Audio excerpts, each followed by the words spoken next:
अस्सलाम वालेकुम स्टूडेंट्स, उम्मीद करती हूँ कि आप सब खैरियत से होंगे। अल्लाह ताला आप सबको अपने ईमान में रखे। सो स्टूडेंट्स, जैसे कि आपके इम्तिहान का आगाज़ होने वाला है, आपके पेपर स्टार्ट होने वाले हैं, तो उससे पहले आपने ये वीडियो लाजमी देखनी है, क्योंकि इस वीडियो में मैं आपको बताऊंगी कि आपने पेपर में किन चीज़ों की मिस्टेक नहीं करनी, किस तरह से ख़ुद को रेडी करना है, किस तरह से ख़ुद को रेडी करके आपने पेपर में बैठना है और पेपर को किस तरह से अटैम्प्ट करना है। ये सारी इन्फॉर्मेशन मैं आपको इस वीडियो में दूंगी।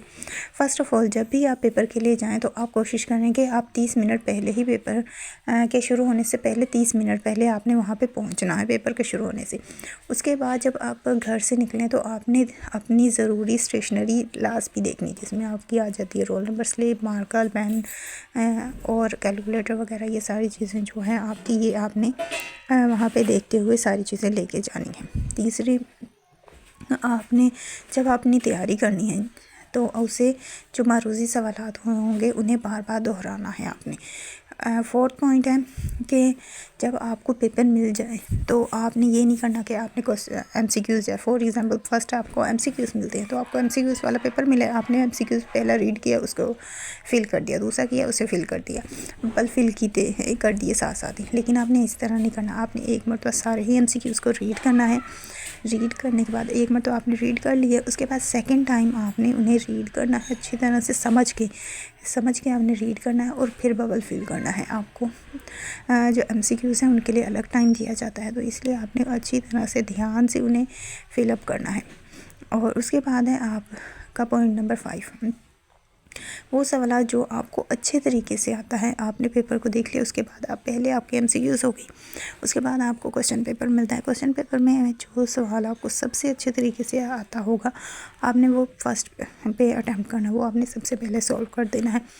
और यहाँ पे जो आपको क्वेश्चंस आएंगे वो आपने देख लेने हैं। कोशिश करनी है कि वो जो क्वेश्चंस आपको आते हैं, पहले आपने पूरा पेपर रीड करना है, उसमें हाई देख लेना है कि कौन से क्वेश्चंस आपको आते हैं, और उनमें से जो सबसे अच्छे आते होंगे वो आपने पहले सॉल्व करने हैं, और जिनमें आपको लगता है कि आपको थोड़ा थोड़ा डाउट है वो आपने लास्ट पे ले जाने हैं। लेकिन जो सबसे अच्छे तरीके से आते होंगे वो आपने फ़र्स्ट पे सॉल्व करने हैं। उसके बाद आपने करना है अपनी राइटिंग, आपकी लिखाई अच्छी होनी चाहिए, अच्छे तरीके से लिखिएगा। प्रेजेंटेशन अच्छी होनी चाहिए, प्रेजेंटेशन जितनी अच्छी होगी आपको उतना ही अच्छा होगा, क्योंकि प्रेजेंटेशन आपको ज़्यादा मार्क्स दिलाती है। पेपर में ज़्यादा मार्क्स लेने का फार्मूला ये है कि आपकी प्रेजेंटेशन अच्छी हो। और यहाँ पे अगर आपको कोई भी मुश्किल आ रही है, कुछ समझ नहीं आ रहा, तो उसके लिए भी आपने ख़ुद को रिलैक्स करना है और सोचना है, देन आपने इसे सॉल्व करना है। यहाँ पे आप पॉइंट नंबर 7 देखें। किसी भी किस्म की मुश्किल से बचने के लिए हर सेक्शन में जो सवाल आपने करने हैं, यानी कि आपने पेपर पढ़ लिया है, उसके बाद आपने देखना है कि इसमें से कौन कौन से क्वेश्चन आपको आते हैं। सेक्शन वाइज क्वेश्चन होते हैं, तो हर सेक्शन में आपने अपने क्वेश्चंस को माइंड में रख लेना है कि मैंने इस सेक्शन में से ये क्वेश्चंस करने हैं, इसमें से ये।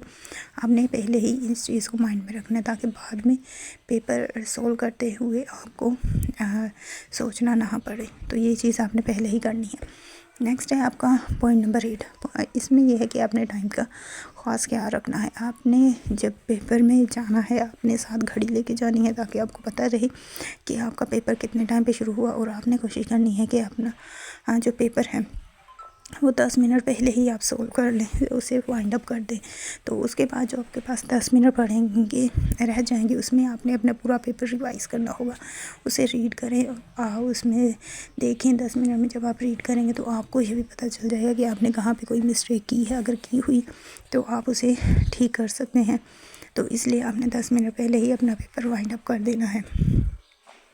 और इसके साथ ही आपने पेपर में कंफ्यूज नहीं होना, खुद पे बिलीव रखना है, अल्लाह पे यकीन रखना है, और दुआ के साथ अपने पेपर का आगाज़ करना है। इंशाल्लाह आपको कामयाबी हासिल होगी। आई होप सो आपको ये सारी बातें समझ में आ गई होगी।